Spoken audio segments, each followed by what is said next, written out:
Hey there, bars open, so let's compare the Guinness Draught Nitrosurge versus Guinness Draught.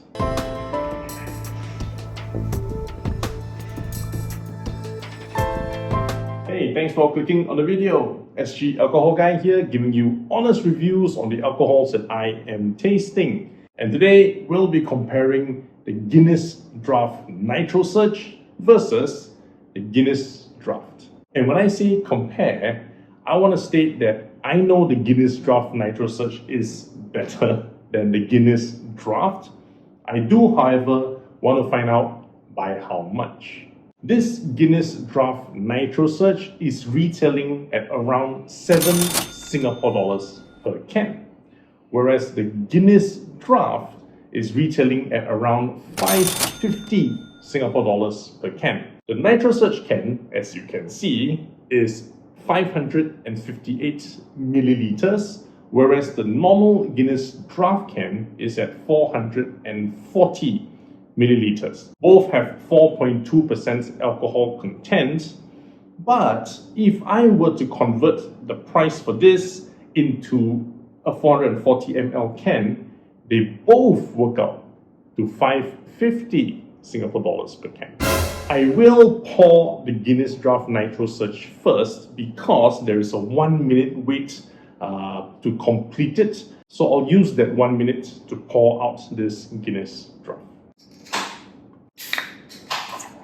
Now that I've opened the Guinness Draught Nitrosurge, I will power on the device until you see a white light. Attach this above the hole and then tilt the glass 45 degrees while pouring.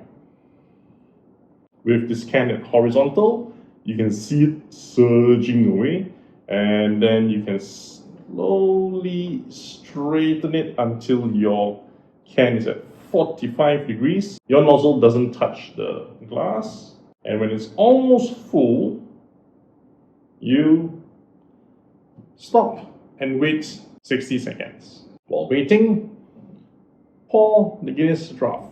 So same thing, tilt the glass to 45 degrees and pour the beer along the side wall. Turn the glass to the upright position before full and then fill to capacity. Here goes. And as you can see, I am using the proper Guinness glass for both beers, although I do suspect I did not do a good job for this can. Nonetheless, they're both, just foaming up really nicely. The only difference is this: the Draught, I see a lot of bubbles at the top of the foam, whereas this Guinness Draught Nitrosurge is a nice creamy head. And while I did think it was, a lot of carbon dioxide to produce the foam, this can states that widget technology is used in this can. Upon opening, the widget will activate and release nitrogen gas to produce micro bubbles and a dense foam. Allow 2 to 3 seconds to settle. Maybe I left it too long. And I think it's been about a minute, so I'm just really impatient because I have 2 pints of Guinness in front of me. So I will stop waiting and start pouring. Switch it on and pour. And then I'll pour it to the side wall. I'm letting this one settle. You can see that it's still, the foam is still settling and creating this beautiful creamy head, whereas the Guinness Draught is pretty much already done. So what I'll do is I will taste test the Guinness Draught first, cleanse my palates with some water, and then taste test the Nitrosurge. Color-wise, they're both identical. This is so beautiful, I don't even want to touch it right now. I'm still salivating, I'm sorry about that. But they're identical. The only difference being this nice full head plus a very nice full glass as well. The Guinness Draught, I guess it's being only a 440 ml can in a 500 ml glass, doesn't come up to par. But, well, it's what you can get easily at home. without a electronic device. And with that, taste test 1.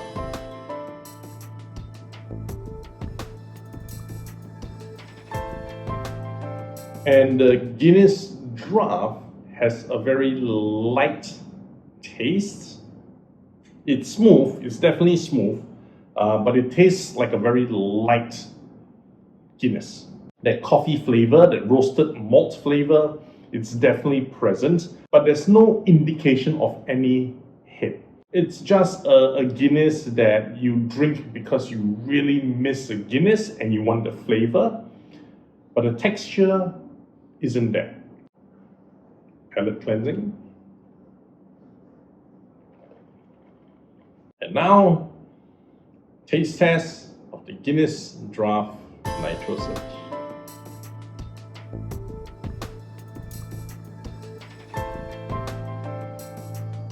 Immediately, as the glass touches your mouth and you start to drink the Guinness, you are blocked. You know, there's a gatekeeper, and that's this creamy head of foam. After that, then it slowly allows the Guinness to slide into your mouth and your throat. And interestingly, it doesn't taste so much of that roasted malt that I get from the draft.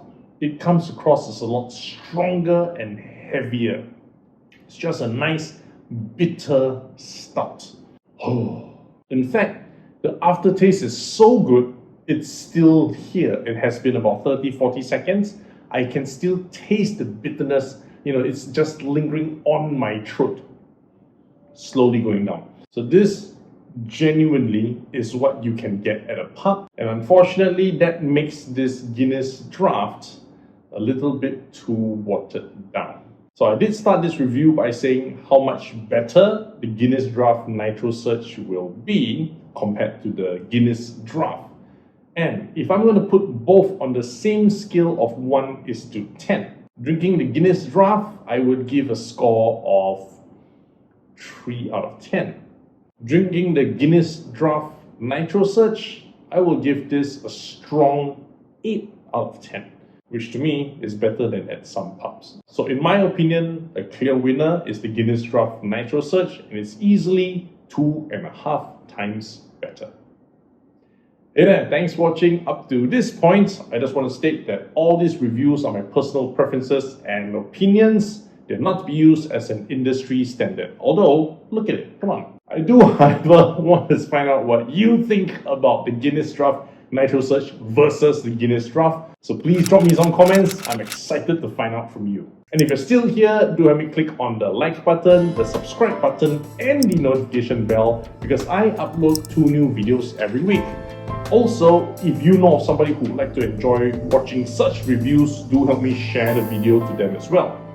Most importantly, my friend, happy drinking!